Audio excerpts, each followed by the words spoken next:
ایک بنیادی عمل جس کی وجہ سے مستورات کے کام میں ترقی اور مضبوطی پیدا ہوگی، اور تقاضے جو ہیں اندرون سے لے کر کے ملکوں کی سطح تک وہ تقاضے پورے ہونے کے لیے ذریعہ ہے، وہ یہ ہے کہ پرانی خواتین کا 6 مہینے میں ایک مرتبہ جوڑ کیا جائے، 6 مہینے میں ایک مرتبہ جوڑ کیا جائے۔ اس میں پرانی خواتین میں عشرے والی، چلے والی بہنیں تو ضرور شریک ہوں گی۔ اب اس کی بھی اجازت ملی ہے کہ جن خواتین کا 3-4 مرتبہ سہروزہ لگا ہے اور جوڑ میں شرکت کرنے کی وجہ سے عشرے کے راستے نکل جائیں گے، عشرے کی ترغیب پیدا ہو جائے گی، ایسی سہروزہ کئی مرتبہ لگائی ہوئی بہنوں کو بھی ان جوڑوں میں دعوت دی جائے۔ عشرے والی، چلے والی خواتین کے ساتھ جن خواتین کا سہروزہ چند مرتبہ لگا ہے اور جوڑ میں شرکت کرنے کی وجہ سے ان کے لیے عشرے کے راستے کھل جائیں گے، ترغیب پیدا ہوگی، تو ایسی خواتین کو بھی جوڑ میں لایا جائے۔ ایک بنیادی بات یہ۔ دوسری بات یہ ہے کہ یہ جوڑ صرف اور صرف خواتین کا نہیں ہے، بلکہ اس جوڑ میں عشرے، چلے اور سہروزے والی بہنیں اپنے محرموں کے ساتھ شریک ہوں گی۔ ایسا نہ ہو کہ سارے پرانے ساتھی اپنی اپنی خواتین کو جوڑ کی جگہ پر چھوڑ کر چلے گئے اور 2-3 پرانے ساتھی بیان تقریر کر جوڑ پورا، یہ تو بیان تقریر ہو گئی، جوڑ ہوا ہی نہیں، جوڑ نہیں ہوا۔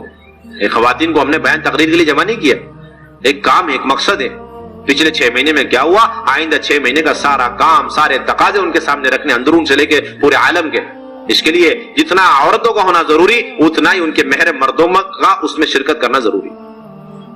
اور تیسری بات یہ میرے بھائیو، دوستو، بزرگوں، اس میں تعداد بھی زیادہ نہیں اکٹھی کرنی، بلکہ 25, 30, 40 خواتین زیادہ سے زیادہ ایک جوڑ میں ہو جائے کافی۔ اگر کسی ضلع میں 100 پرانی بہنیں جس میں عشرے والی بھی ہیں، چلے والی بھی ہیں، سہروزہ والی کئی مرتبہ لگائی ہوئی ہیں، یہ سب ملا کے 100 ہیں، تو آپ 25 خواتین کا 4 جوڑ فرما لیں، تاکہ کم سے کم خواتین اکٹھی ہوں اور کام زیادہ ہو سکے۔ چوتھی بات یہ ہے کہ اس جوڑ کے اندر زیادہ وقت نہیں، 2.5 سے 3 گھنٹے کا وقت، اور ایسا وقت رکھا جائے اس جوڑ کے لیے جس میں کھانا ہرگز نہ ہو، اور اعلیٰ درجے کی بات یہ ہے کہ نماز کا وقت بھی بیچ میں نہ ہے۔ صبح 8-9 بجے گئے اور 12 بجے تک فارغ ہو گئے، 10 بجے گئے، 1 بجے سے پہلے فارغ کر دیا، کھانا بھی نہیں ہے، نماز بھی نہیں۔ یا ظہر اور عصر کے درمیان لمبا وقفہ ہے تو ظہر عصر کے درمیان کر لیا جاوے، کیوں؟ تاکہ اتنے دنوں کے بعد ان خواتین کا اکٹھا جس مقصد کے لیے ہوا ہے، سارا وقت جو مختصر سا وقت ہے اپنے مقصد میں لگا رہے۔ ورنہ آپ کو معلوم ہے ایک وقت کی نماز کے لیے بھی اگر ہم بیچ میں وقت دیں گے، آدھا گھنٹہ نکل جائے گا۔ اور اس کے اندر مجلسیں 3 ہیں، ایک تو تعلیم کا حلقہ، دوسرا تشکیل والی مجلس، اور تیسرے مقامی کام کو سمجھانا۔ یہ 3 بنیادی مجلس ہیں۔ ایک پرانی بہن تھوڑی دیر کے لیے، آدھے گھنٹے کے لیے اندر خواتین میں تعلیم کر لے، اس کے بعد ایک ساتھی مشورے سے تشکیل کرے، ترغیب دے، اور ازواج مطہرات اللہ کے راستے میں کیسے نکلتی تھی اور ان کے جذبات کیسے تھے، صحابیات کیسے نکلتی تھی، کتنی تکالیفیں برداشت کرتی تھی، کیسی کیسی خروج کے اعتبار سے قربانیاں دی، یہ انہیں سمجھا کر۔ اور اس وقت امت کے حالات کیا ہیں، خواتین کے حالات، بے پردگی، بے حیائی، بے دینی، جہالت اور کفر و شرک، ارتداد، پورے امت کی خواتین اور مردوں کے حالات سنائیں۔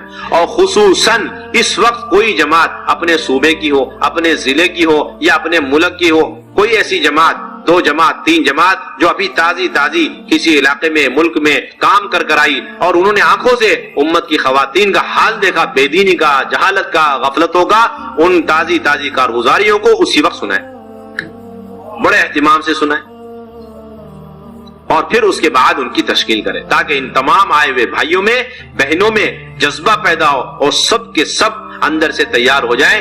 ہم اللہ کے راستے میں نقد یہیں سے چلے کے لیے، بیرون کے لیے، عشرے کے لیے تیار ہیں، اور ہمیں روکنا پڑے کہ بھئی آپ کے شرائط پورے نہیں ہو رہے۔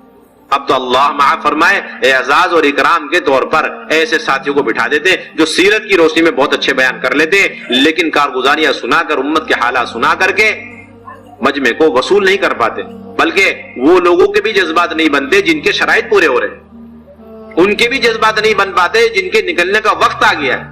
اس لیے مجلس بہت امانت ہے، یہ اکرام اور اعزاز کی وجہ سے مجروح نہیں ہونی چاہیے۔ ایسے ساتھی بٹھائیں جو پوری امانت داری کے ساتھ اس مجلس کا حق ادا کرے، اور ساری باتیں امت کی حالات وغیرہ اور کارگزاریاں تازی امت ان کے سامنے رکھے، تاکہ ان کے جذبات بن۔ اور یہ بات لمبی بھی نہیں کرنی، مختصر سی ہو جائے، آدھے گھنٹے کی ہو جائے، 40 منٹ کے اندر ہو جائے۔ اس کے بعد اب ہمیں تشکیل شروع کرنی، تشکیل کے اندر ایک خاتون اندر تشکیل کرے ساری بہنوں کی، اور ایک بھائی باہر جتنے ساتھی ہمارے بیٹھے ان کی تشکیل کرے. 4 لائن کی تشکیل کرنی، سب سے پہلے بیرون 2 مہینے کی، اور اس ملک کے لیے جو ملک ہمارے تقاضے پہ دیا گیا، یا مطلقاً بیرون 2 مہینے. جتنے لوگوں کے بیرون کے قواعد پورے ہو گئے، 2 مرتبہ 3 مرتبہ ان کا الحمدللہ چلہ لگ گیا اور مقامی کام ترتیب کے ساتھ کر رہے ہیں، ان سارے بھائیوں کو امت کے حالات سنانے کی بنیاد پر نقد ان کو بیرون 2 مہینے کے لیے تیار کریں.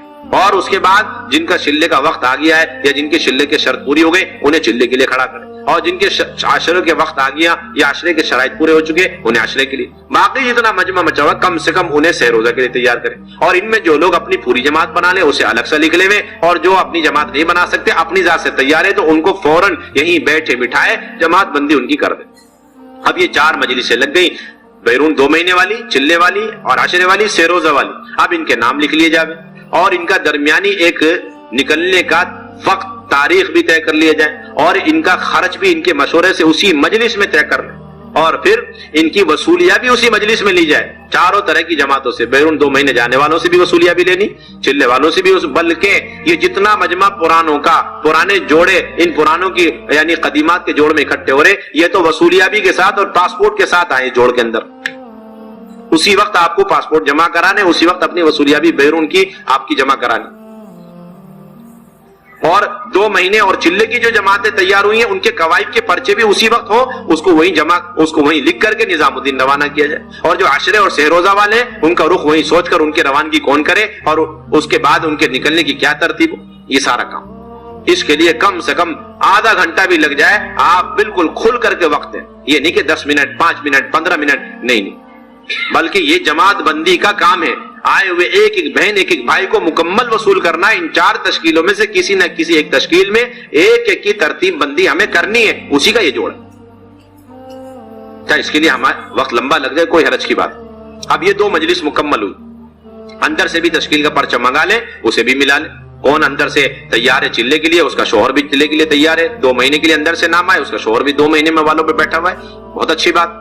اس کے بعد تیسری مجلس کے اندر مقامی کام تفصیل سے سمجھا، گھر کی تعلیم ہے، ہفتہ تعلیم ہے، اور آنے والی جماعتوں کی نصرت کرنا، اپنے گھروں میں اس کا جو ہے قیام کرانا، اور ترتیب سے اللہ کے راستے میں نکلنا بھی ہے اور تقاضے پر بھی نکلنا ہے. یہ ساری باتیں مقامی کام کے اعتبار سے تیسری مجلس میں انہیں سمجھا. یہ پرانی قدیمات کا جوڑ کہلاتا ہے.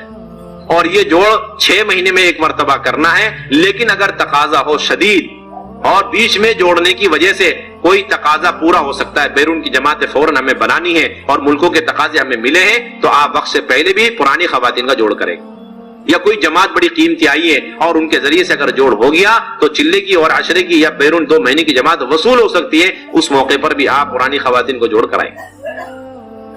اور اس کے ساتھ ایک کام یہ بھی ہے کہ ان آئی ہوئی 25-30 جوڑوں میں، پرانی خواتین میں جتنے لوگ ابھی تک ترتیب پر نہیں ہیں، ان سب کے عزائم کرانے کے 6 مہینے کے اندر ہم سب کو ترتیب پر آنا ہے. یہ سب کے عزائم آپ کو کرانے، 25 جوڑے ہیں، ان سب کو عزائم اس حساب سے 6 مہینے کے اندر 2 مرتبہ ان سب کا سہ روزہ لگ جانا چاہیے 3 مہینے کے اعتبار سے. اور جن کا عشرہ نہیں لگا وہ سب عشرے کے لیے تیار ہو. اور جو حضرات ان میں سے ترتیب پر قائم ہیں آپ ان سب کی تشکیل تقاضوں پر کریں. بتاؤ بھائی ان 25 جوڑوں میں سے کتنے جوڑے ایسے ہیں جو کبھی بھی تقاضا آ جائے اللہ کے راستے میں نکلنے کے اعتبار سے، سہ روزہ ہو، عشرہ ہو، چلہ ہو، یا کوئی جماعت آگے ان کے ساتھ تعاون کرنا ہو، بتاؤ ایسے کتنے جوڑے ہیں؟ ایسے کتنے حضرات ہیں جو اپنے مکان کو ہر وقت جماعت کے لیے تیار رکھتے ہیں؟ کبھی بھی کوئی تقاضا جماعت کا آ جائے ہم اپنا گھر دینے کو تیار ہیں. آپ ترتیب پر بھی نہیں